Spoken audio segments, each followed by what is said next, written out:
kali ini kita akan membuat terarium sederhana. Jangan lupa untuk tetap like dan klik tombol subscribe supaya channel YouTube Miss kita tetap berkembang ke depannya. Oke? Apa yang kamu ketahui tentang ekosistem? Ekosistem didefinisikan sebagai interaksi timbal balik antara makhluk hidup terhadap lingkungannya.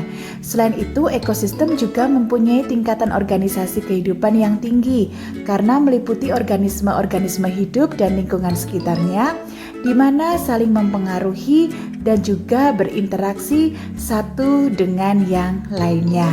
Itu yang disebut dengan ekosistem. Paham ya? Nah, komponen penyusun ekosistem, ada dua komponen yang menyusun ekosistem, yaitu yang pertama komponen biotik. Komponen biotik yaitu komponen yang terdiri atas organisme-organisme hidup atau makhluk hidup. Lalu komponen yang kedua adalah komponen abiotik, yaitu komponen pada ekosistem yang terdiri dari benda mati atau tak bernyawa. Seluruh komponen biotik yang berada pada satu ekosistem cenderung membentuk komunitas. Apa itu terarium? Terarium adalah replika mini suatu ekosistem yang terdiri dari elemen tanaman, mikroorganisme, mineral, dan juga benda-benda yang tak hidup lainnya yang diletakkan dalam wadah kaca yang transparan sehingga memungkinkan cahaya masuk untuk memenuhi kebutuhan energinya. Terarium dapat mewakili kondisi ekosistem yang ada di alam, misalnya ekosistem gurun, ekosistem padang, rumput, dan juga lainnya.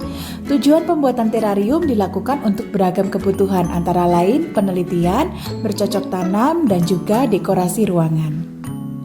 Seorang fisikawan dari London, Nathaniel B. Ward, pada tahun 1791 sampai 868, yang merupakan ilmuwan yang memperkenalkan prinsip dasar terarium.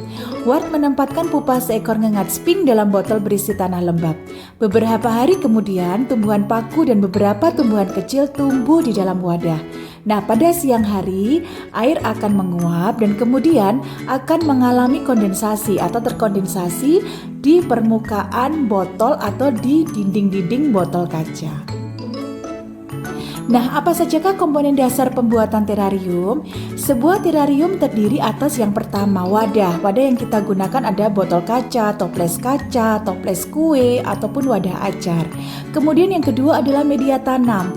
Kita bisa menggunakan batu kerikil, pasir, tanah humus, tanah kebun, arang, abu gosok, dan lain sebagainya. Yang ketiga tanaman. Kalian bisa menggunakan lumut, paku, kaktus, rumput, lidah buaya. Dan yang keempat adalah hiasannya.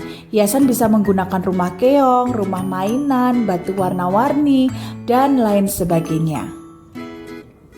Nah, tujuan dari eksperimen ini adalah yang pertama, kalian bisa mendemonstrasikan cara membuat terarium, lalu kalian bisa menyebutkan komponen-komponen penyusun ekosistem yang ada pada terarium. Nah, bagaimana cara membuatnya? Yuk kita saksikan bersama-sama video berikut ini. Check it out! Yang pertama, kita akan siapkan alat dan bahannya sebagai berikut. Terus kita siapkan toples kaca. Kalian bisa menggunakan toples bekas apa saja ya.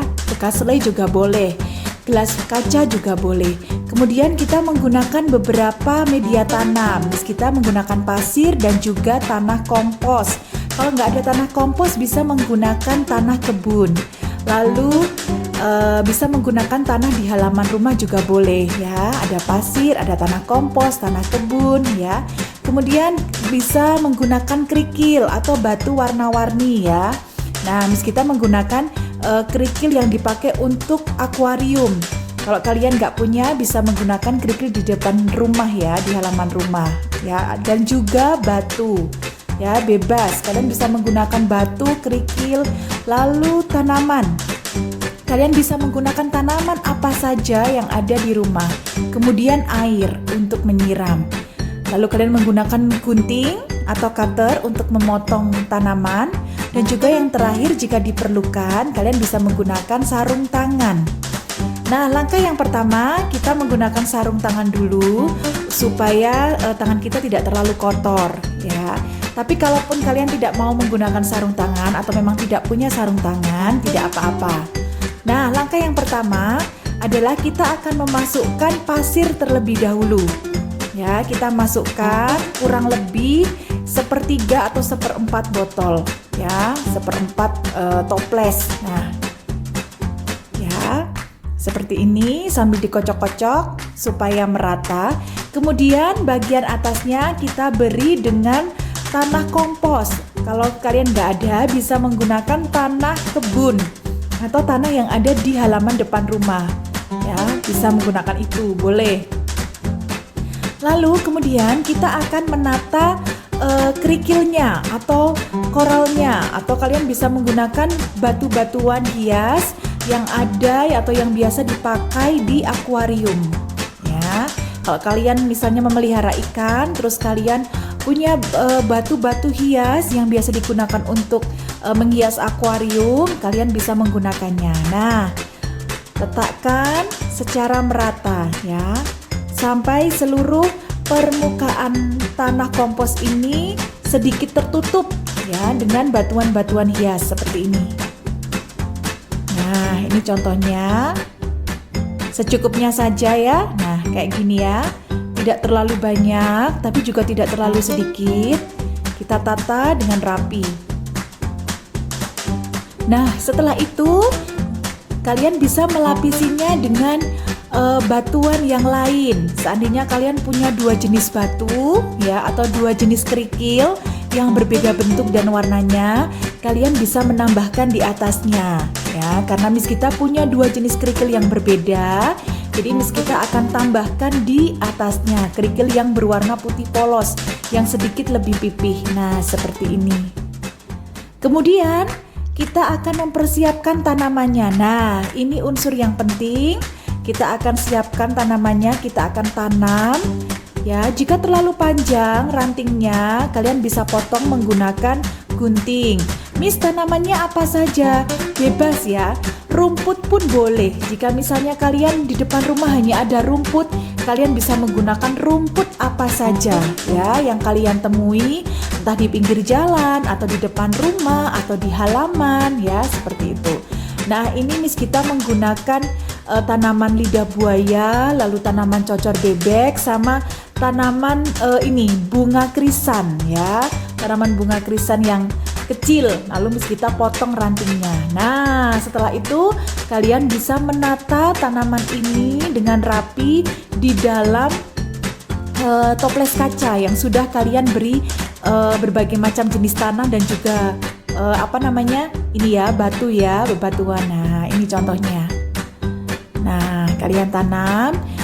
Kayaknya Miss ini terlalu panjang Miss tanamannya, boleh dipotong ya. Kalian atur sedemikian rupa sehingga terlihat nilai estetikanya ya. Jadi nilai dekoratifnya ada. Jadi bagus nih nanti ya. Nah, kalian tata sedemikian rupa. Seperti pada contoh berikut ini.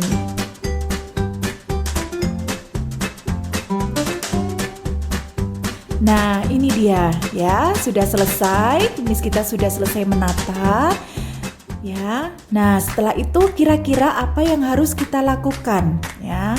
Apa yang harus kita lakukan ketika terariumnya ini sudah selesai? Apakah dibiarkan begitu saja? Oh, tidak ya. Kita tetap harus merawatnya. Kita beri air sedikit demi sedikit untuk melembabkan tanahnya ya. Jangan terlalu banyak dulu. Ya, kita tuangkan air secukupnya supaya memancing sel-sel atau sel-sel akar tanaman ini bisa tumbuh ya, sekaligus melembabkan media tanamnya. Nah, seperti ini kita rapikan. Nah, terarium kalian sudah siap dipajang di meja belajar atau di ruang tamu. Nah, seperti ini. Jika dilihat dari atas, bagus ya anak-anak ya. Nah, kalian bisa membuatnya sekreatif mungkin ya. Kalian bisa menggunakan toples kaca atau menggunakan toples plastik juga boleh. Kalau kalian punya toples bekas selai boleh dipakai, atau menggunakan baskom atau wadah yang berbentuk kaca juga boleh. Semakin besar wadahnya, maka tanaman yang kalian tanam juga akan semakin banyak variasinya.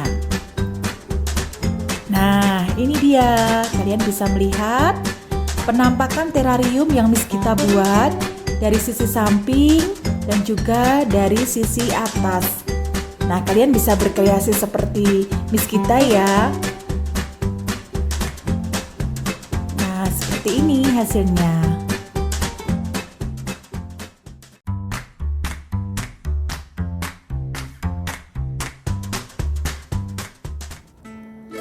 Pada pembuatan terarium, komponen penyusun terarium terdiri dari komponen biotik dan abiotik. Komponen biotik terdiri dari tumbuh-tumbuhan yang ditanam dan komponen abiotik terdiri dari material-material tanah dan juga bebatuan yang kalian gunakan dalam pembuatan terarium. Interaksi yang terjadi dalam ekosistem mengakibatkan terjadinya ketergantungan antara komponen biotik dan abiotik. Contohnya dalam terarium ini, interaksinya dapat dilihat dari media yang digunakan untuk pertumbuhan tanaman, banyak sedikitnya jumlah media yang digunakan, dan berapa jenis media yang digunakan untuk mempengaruhi pertumbuhan tanaman.